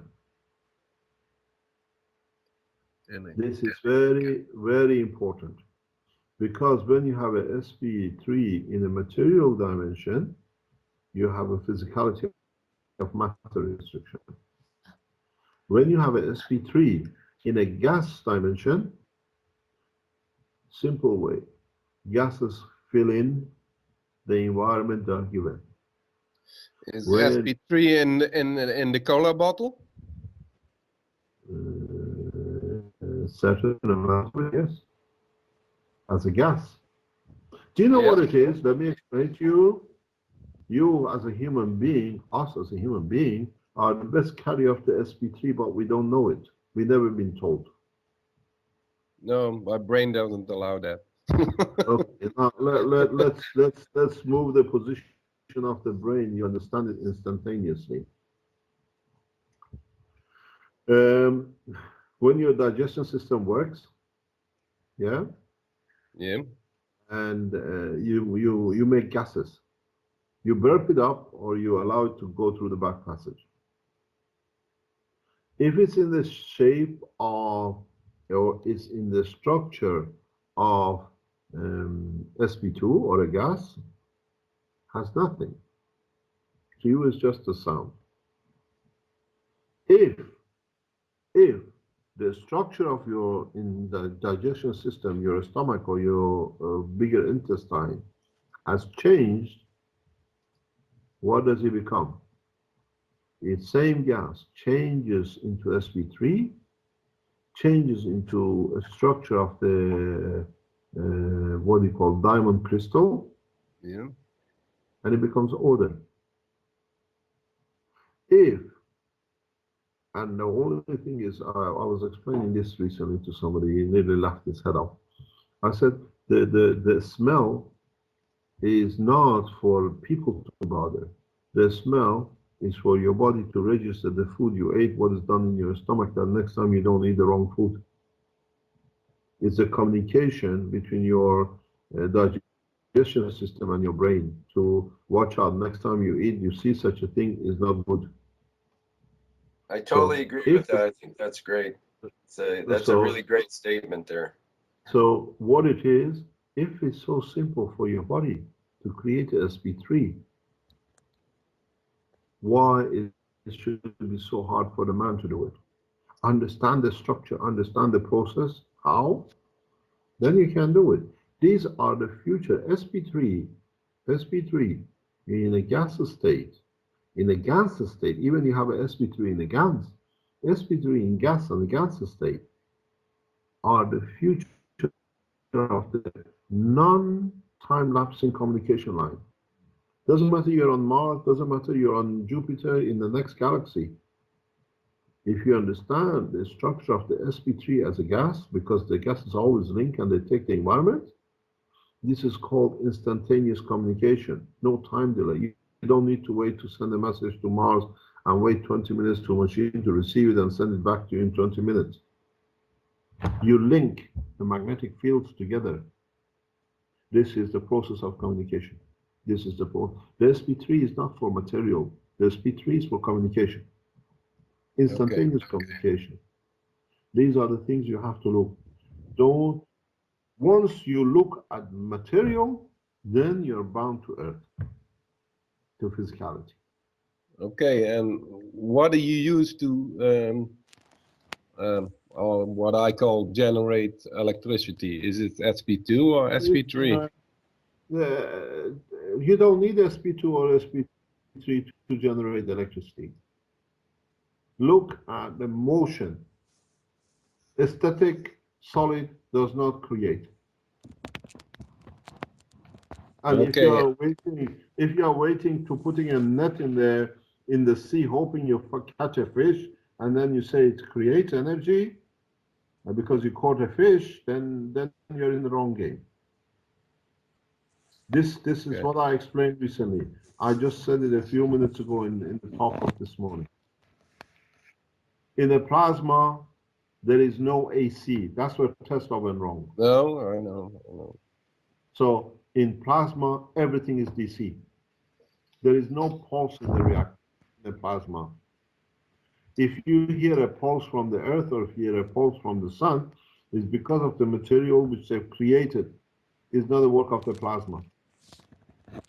Plasma is continuous. So if you make a matter field and you're hoping to create what do you call it, to absorb energy, the only thing is you put your machines on a DC. When you're measuring electricity, always work on DC, not on AC. Yeah, I know, but like I said, can we code a thread that it's like an antenna to catch the energy of? This has been done. This has been done. This is nothing new, but you can't catch that much. Okay, like in a Coca bottle, Yes, milliamps. this has been done. This is nothing important. Now the next step is how to open the plasma.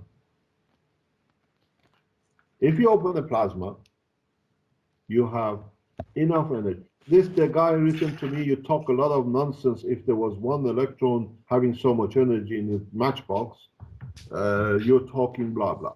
Let me explain to the audience who are ignorant. If a plasma of a proton of, let's say, hydrogen has been here for millions of years and is tangible because it become part of us in different forms, part of another life, and it's going to be here another for 4 or 5 million or billion years, there must be enough energy in that single proton that is allowed it to open it up to last all this time. The ones who think a proton has no energy and talking a lot of nonsense is because they are exactly the guys who said the Earth is the center of the universe, because they cannot expand the dimension of their understanding. This is the easy way to be. So you do not need to look for physical dimension. I always explain this. Have you ever measured the speed of magnetic field coming from the north pole of a magnet? No, I would have to ask a pigeon. Maybe you have to ask a pigeon. But if you can measure that, then that the speed of magnetic field is in the material state. Even that is a material magnetic field strength. This is one of the reasons I gave a talk and somebody asked on the forum, and it's in the new book which is coming out, that why the North Pole is warmer than the South Pole in even on the sun. I explained in a very simple way that the magnetic field flow, when it goes through from the entry point, what you call the South point, through the material, and it comes out of the North Pole, which is in a way exit condition, going through the body of the sun or going through the body of the earth, these fields, because of their magnetic gravitational field, is not just magnetic, it's magnetic gravitational field. They absorb all the residual magnetic field which has been released meanwhile by the decay of other elements. So when you're going through somewhere and when you go, let's say, through a rain tunnel or in a rainy condition, when you are there, you are dry. You go through the rain. When you come out of the rain, you have absorbed some raindrops. You're not very the same because you still carry some of the moisture with you. Yeah? So when the field comes out, you carry more with you. You have more mass. So the field is stronger when it comes out because he absorbs some material internally, some more magnetic gravitational field from decay of the matter inside. So when it comes out of the North Pole, they are stronger. So when you have a stronger magnetic field interacting with the environment, you get a strength, the higher friction, higher temperature. So for the first time, we explained why North Poles are warmer than the South Pole. Because by the time they reach South Pole, they are weaker than they went in. The magnetic gravitational field then is being released at the same point at the same time then with the same direction. Is that correct? Depends in what way, in what. Take the Earth, for example, in the North Pole, and you have the exit, as you say, the exit pole. Yeah, the North Pole, where the exit of the magnetic fields are. They contain the magnetic field and the gravitational field? Yes, of course, because of course it's both. What do you call it? The magnetic field which entered the Earth from the South Pole, they go to the center of the Earth to come up. Yeah? Okay. As they go through the center, in the center we have all sorts of materials. This Earth is a few thousand kilometers. By the time a magnetic gravitational field goes through, it absorbs some of the decay of the materials inside the Earth. So when it comes out, it has more of.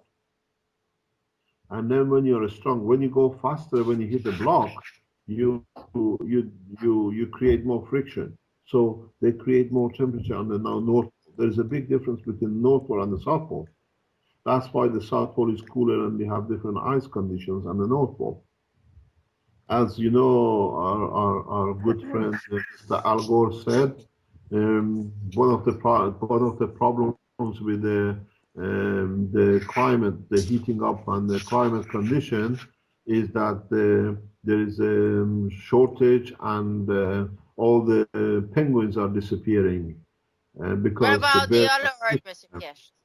Pardon? What about the yellow earth, Mr. Keshe? About what? The hollow earth. Hollow Earth. Let me explain the point you jumped in. Mr. Al Gore, in the talk, as you know, said that because of the warming Not climate, talking about. climate warming, pardon? I'm not talking He, about.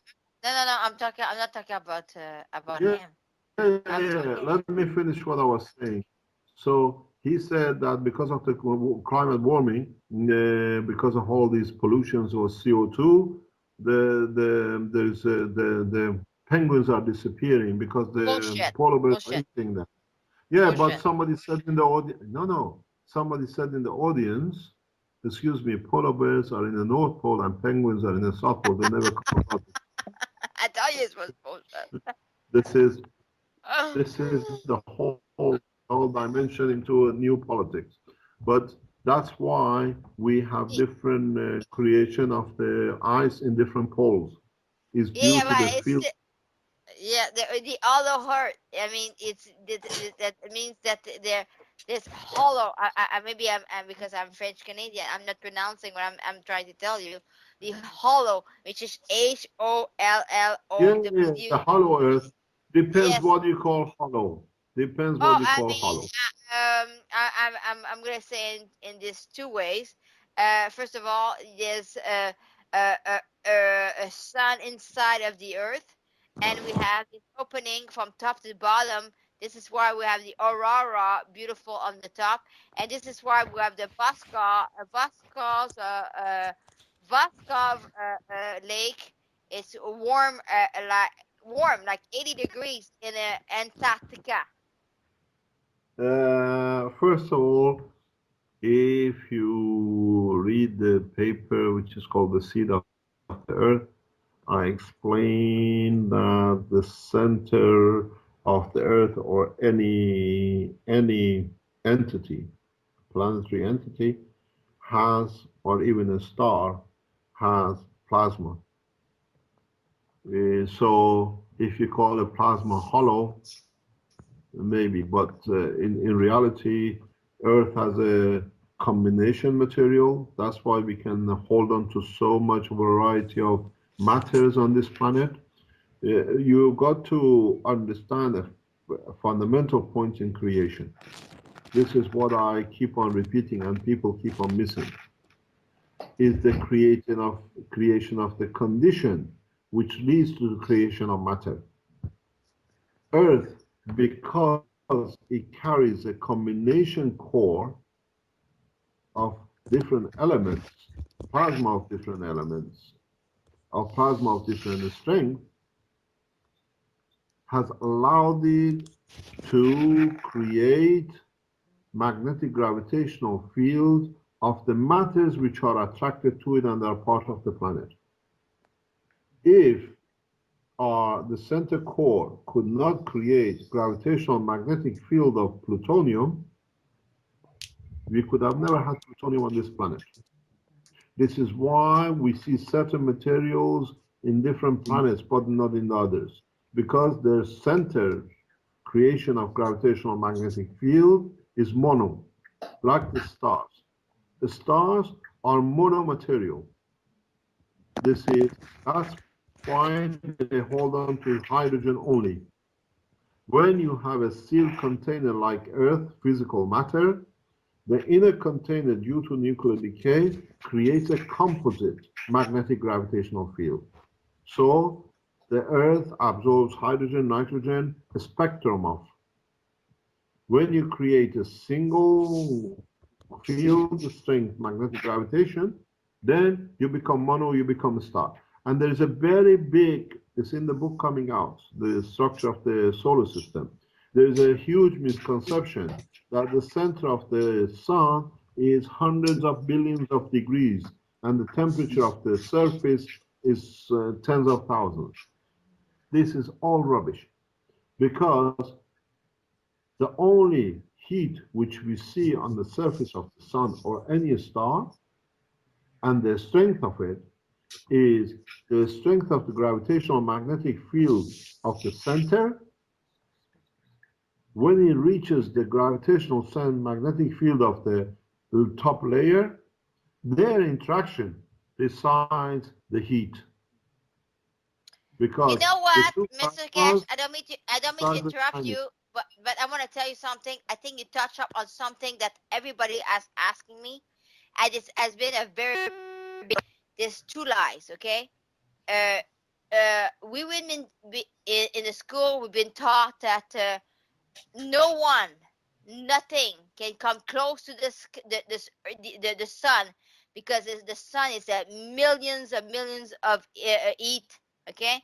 And then we see all the time on the internet all these craft around the sun. So let me explain. There is as much life in the sun that is on the earth. It's the adoption to the environment. It's the same thing as they said, nothing can live at a high temperature in the deep oceans. Now we're drilling holes in the deepest earth part in the oil, we find life. I'm glad you say that, because I said myself and people, I said that either the sun is not millions of heat, or they have people that knows how to develop material that can withstand that heat. Yeah, you see, you go, Mr. Dragon, you go back into the material again. If you work within the fields, if you work within the fields, depends which part of the spectrum of the fields you choose. If you choose higher strength than the environment becomes matter. So if you can measure magnetic gravitational field of the Earth, you decide where the matter is going to be. So that's for we'll be lying from day one. The sun is not a million. No, it's not lying. This is the progress of knowledge. This is what we understood up to now. I have a question, Mr. Keshe, about the sun. Yes. I did the practice of sun gazing, as in the yogis in India. I came up to gradually up to staring at the sun for 44 minutes at once. And it definitely did something to my brain structure. I don't know how to explain it, but it operates differently now. I don't know that. I've never done it. I can't tell you. Okay, but this is important to understand. With the new technology, because you can create gravitational magnetic field on the outer layers of your craft magnetic fields, you can cross and you can go into the deep oceans like the sun. The center, we can never, at this time, at this moment, have the knowledge to create a magnetic gravitational field strength which is at the top end of the spectrum of principal matter. So whatever is underneath that is a matter in this environment. The hydrogen never converts into helium, what they call fusion. This fusion business is all hullabaloo. This is like exactly what they were looking for. What do you call it? What was it? CERN was looking last year, and they made a lot of noise about it. God particles. Yeah, you become a God particle anywhere in the universe as long as your magnetic field, gravitational field strength is weaker than its point of environment. It's very much you drop a gas, you create a condition, it becomes solid, and they say, oh, it became a God particle. So if you are a lawyer and you can create a condition that the environmental gravitational magnetic field is lower by a factor, not by percentage. The game of magnetic plasma gravitational field is factor point, not percentage. In Okay, your what about this reactor, guy? let me What about this stop, guy? stop. I think Mr. Kramen and Ludmil will understand this very clearly. In your reactor, if you have a central column, if you look at our reactor, which is usually seen on Keshe Foundation with different brass rings on it, which is in center of we put it core around it, you've seen it. As let's say your reactor is 10 centimeter in diameter. Yeah. If you take the center at 0, and as you go out, you go to 10 centimeter, which is the outer boundary. When you take energy at 9 centimeter, let's say you have 1 kilowatt. When you take energy at 8 centimeter, is 90. When you go into 7, is 900. When you go to further in, it becomes 9,000, a million, and 4. So when we say these generators can give you any power you like from millivolts to megawatt, it's depending on how close you go to the center of the release of energy. This is another thing you have to watch. If you are measuring or you're looking for a high power rapid, you go to the center of the core. But by a factor, you have a millimeter can make a difference by a factor of 1,000. You understand? Yes, that makes sense. I'm trying This to is the understand. way. This is the way the plasma of the sun in the solar system. As you come closer, is not by that, is by the factor how close you get to the center. This the same reactor can give you, you can tap in on the outer boundary for a few millivolts with the Seabree, and in the same reactor you tap into the center through a different core, and you receive a kilowatt. That's why our reactors are so small, because we don't work by what we release, we work by the positioning of the plasma itself.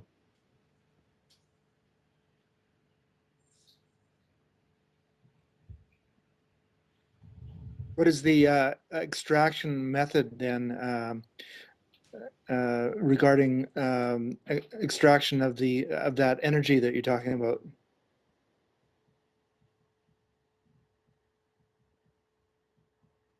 Why do you want to extract?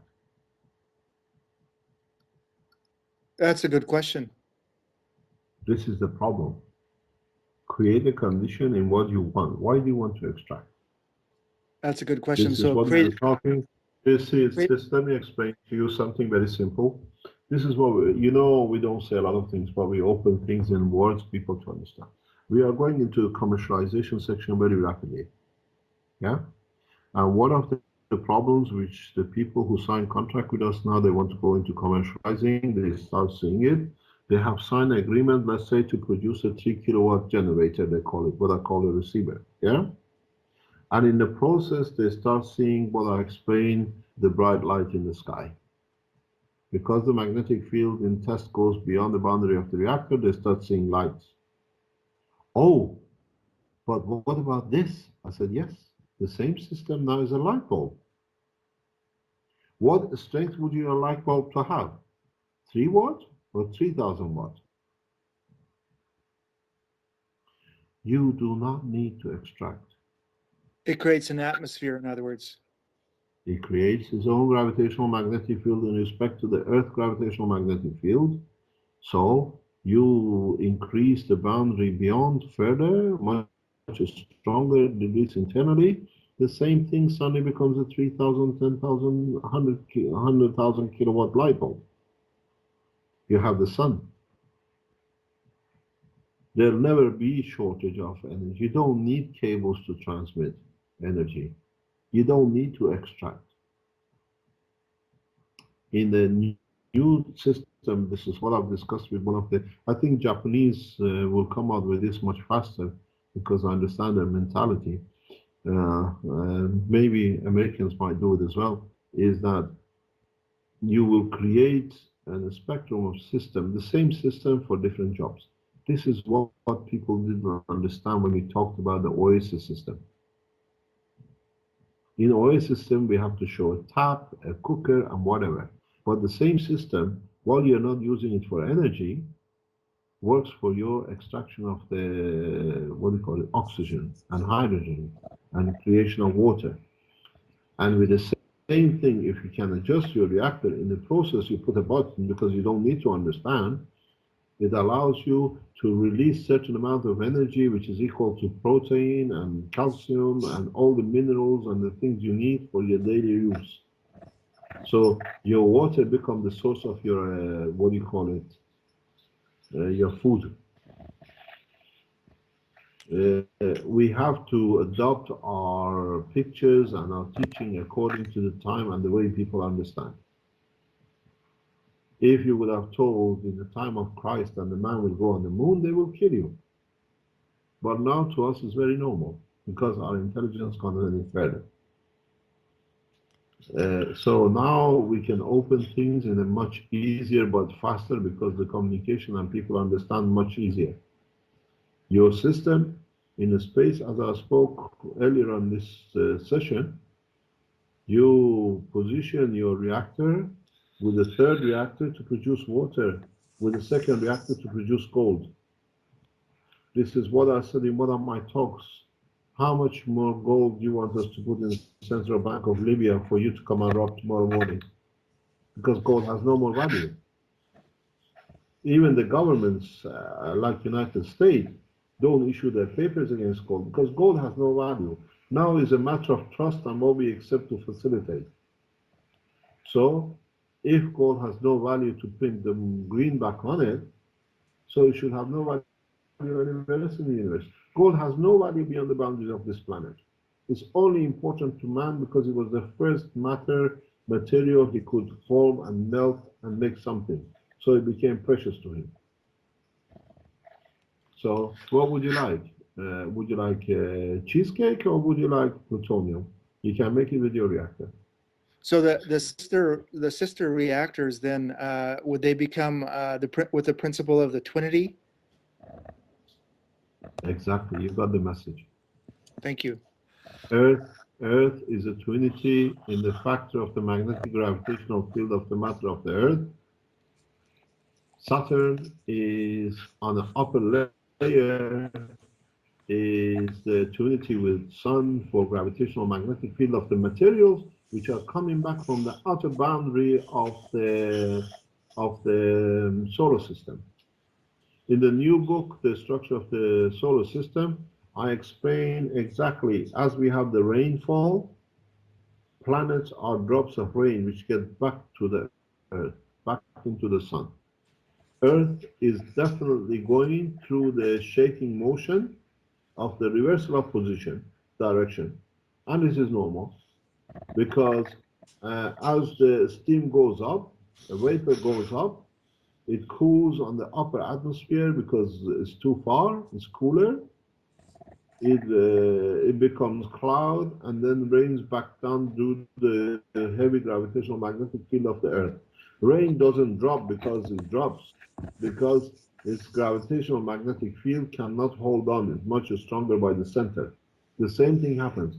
Gravitational magnetic field of the sun release, go to the outer boundary or somewhere in between. As they cool down, they become different kind of a different part of the planet. There is no or not much cosmic dust. Everything in our solar system is 99%, 95% what I call solar dust, because it's created from the slowing down of the gravitational magnetism of the sun. As they solidify, they become planet, and in time, like a raindrop, they join back to mother. So in time, Venus will be absorbed, Earth will take its position, and in time, Earth will be absorbed by the sun. There is no difference in the process of creation. Even though we would like that the Earth will be here forever, We are part of the raindrop in a different process of dropping in. In that same time, then, if Venus is absorbed at Mercury first, would that not change the magnetic gravitational field, which could cause Earth to go out of position at some point? We always go out of position. Every time one gets absorbed, the other one to adjust. But the adjustment is not that much. The adjustment is not that much. It's very gradual. It's very slow.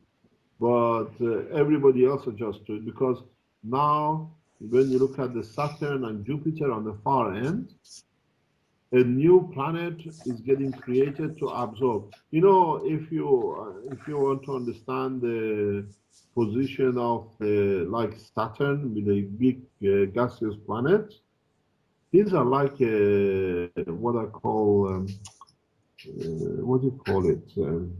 Hailstones. They absorb more and more, and they suddenly become a big ball. The gaseous planets are really like a hailstones. They absorb a lot of gases which are on the way coming back from the cooling from the edge of the solar system. So they protect And us from a mass of particles, basically, or a mass of mass. no, it's just a cooling system. And as they come closer, as the planet come closer, the heat of the sun melts them up, or melts them, or the not as evaporate. It opens up and it goes back to the further. But in time, most of the gravitational magnetic field of the sun, which is more or less 90% of the whole solar system, will absorb entities like Earth, like God knows, like a pin drop. Our gravitational field compared to the center of the sun is literally negligible. But on the other hand, we have to, everything finds its position. This is exactly how your body works. Your body finds a position, then you have a bone, or you have a muscle, or you have a heart tissue, and the same material becomes a brain structure. Now that you mentioned finding position, that was my cue to show a little experiment here briefly that I think you'll like. What I've got is, you can see on the video here, let me bring it a little bit closer, just so I can just bring it down a little bit anyways there. And what you can see is I've got here a special set of magnets embedded in a plastic disc. Right, you can, there we can see it there. And normally if this is in repelling mode, magnets push each other. That's a normal thing that we can see. But there's no pulling, of course. It's always in a pushing mode when they're in repel mode. Okay, so if I flip this magnet over, you would expect these magnets to be pulled together in attract mode. But here's something special that we can show. And wait a minute here, I get it properly orientated. I can set them down there. Are we in the picture? Yeah. Okay, so I can push. I have an uneven magnet here. I can push, and I can also pull with this magnet. I can push, and I can pull. You can see there's a gap there in between. There's a It's able to lock on like a I call it, it's like a mag-grav field basically. And it's able to. Exactly how you show gravitational magnetic field. This is, if you've been to my lectures, I put a ring in the middle and I put 3 magnet rings around it. And when you push one, the other one pushes and they start moving. In this case, though, the magnets don't touch. They're actually, there's a gap in between. See, you have, yeah, you see, you have 2, 4, 6, 8 magnets around the center of the magnet.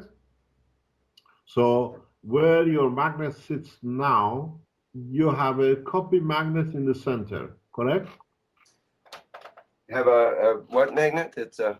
You have a magnet in the center. Yeah, there's a large neodymium in the center, and we'll say it's north up. And then is it the matching one with the one outside which you're playing with? No, it's actually a different size, but I do have. Okay, now you see those small ones you put in. For those to be in the position they are, they have to, independent of, if you pull the magnet away, separate the magnet, please. Yeah, just keep the plastic. If you look at the plastic magnet, yeah, you have those 8 magnets. For those magnets to be in that position, one is entry, one is exit, one is exit, one is entry. So That's they right. find the balance. That's So- right. This is like north up, and these would be north down to compensate to give those two So fields. one is north, one is south. If you allow it to be, if you haven't forced the position, I show this in my presentations. If you haven't forced it, so all those magnets find their position in respect to each other. Now, when you put it on the table in respect to this individual single magnet, that magnet has to find magnetic gravitational field against the entry of the one on the right and entry and exit against the one on the left. And where the balance is, it comes close. When one is more stronger, it goes away. You understand? So you have created a magnetic field, gravitational field, which is in respect of to an entity on its own. If you have you got 2 of these sets? The other one I have is not the same orientation. That's got 10 magnets around. I tried that and it didn't work quite as well. See how it plays. Put the other magnets out of the way because that's enforcing. Yeah. Now you see gravitational magnetic field very nice. Put a finger on the top of each so they don't run away, or put finger on one. No, just put finger on one of them and rotate the other one. Okay, I'm just seeing if you can see it okay here. You rotate. You see it? Yeah? It doesn't, it starts to rotate a little bit, but it's not really engaged like a magnetic gear in this case. Well, it's not a magnetic gear. This is gravitational magnetic positioning. Right, and with this, what's the other setup here?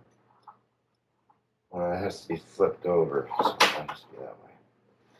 You see? Okay. Oh, do something very. It's able to engage it and bring it around and so on. Yeah, but draw a line and put the 2 magnets together, and you see the gap which creates. And then you find out the gap is different because 10 magnets are different than the 8. Yeah? The gap is totally different. Yeah. Yeah? So it will be the same about the individual. You are creating a condition. You're creating an environment. This is what is exactly what happens in the body of the man or in the solar system. So that's to say there's a positive and a negative. I'm just going to use those terms. Magnetic field Change, in place. no. Change the words. Entry and exit. There's an entry and exit magnetic field at the same Because time in the the same magnetic place. field. Yes. This is what happens. This is the principle of twinity, which science never understood. We need. The So when twinity. You see, the solid magnet has to share its magnetic field, which is if it's the north side, the exit part, with all of those 8 magnetic gravitational, 4 entry and 4 exits. Yeah. And when it finds the balance, then it's its position. If you use the 10, then he has to share it with 10. So it comes closer because the division is higher. Yeah? Yeah. This is even if you keep the 8 combination, and now just keep a study, mark the single magnet and just turn the single magnet around, you find the distance will be different as well, because If it is the north, or what I call the exit, facing up, it will have a bigger gap than if it's a south, which is the entry, which is weaker. To flip the magnet. Okay, we could try that by flipping okay, both. if you can keep and mark it, you find no, turn one, not both. When you turn both, the both go back to the original condition. Just turn one of them. Well, if I turn one of them, it'll repel quite strongly. Yeah, see? You see what I'm talking about? Now you're dealing with the exit. Now that's the north pole. Now keep it down. No, don't change. Leave that on the table the way it is. Now change the other magnet. Look at the gap. No, wait. Now, okay. No. Put it down. No. The way you were before. Put that away. Put these two magnets totally away. The other ones on the side because they interfere. Okay, bring it in the. Oh, it's gone. Catch it back. Catch it back. Okay, put this down and see the gap. Now, leave that there. Leave the plastic. Don't touch. Where the gap, where the motion stops, you stop with the big one. Okay? Right there, now, say. Okay, now turn the single magnet around. The single magnet. Yeah. Turn it in the same position. Now try the magnet. See the gap. You see? So, this is the north, this is the south pole. The south pole is up. Now south pole interacts with the 8. South pole is weaker. So the gap closes. Well, no, see, Mr. Keshe, you have to realize that in this disk, this is north up in the big magnet. That doesn't matter. All the other magnets are we are not changing the environment of the plastic magnet. We are changing the strength. Okay, leave it there. Don't touch. Now change the single magnet. Just in the same position, but the polarity of it. Bring it back. Yeah? Okay? And see the gap? There and it tracks here. Yeah. But the repulsion distance is further. Yes. So this shows that's your exit magnet, which is coming up. Because the south, or what we call entry, is on the table, the material of the table absorbs more of the fields, so the strength on the top is exit is much higher. So you find a bigger gap. This is how planetary system works. This is how a cell works. You create on the condition, that's why I say in the plasma, when you create gravitational magnetic field, the same plasma depends what plasma is turning. A single plasma in a reactor does not give you a good gravitational magnetic field system. When you have a mixture of them. You see, now you see the change. Okay, everybody. Mr. Keshe has been here for over 2 hours and 19 minutes. I'm sure Mr. Keshe has a lot of meeting to do today.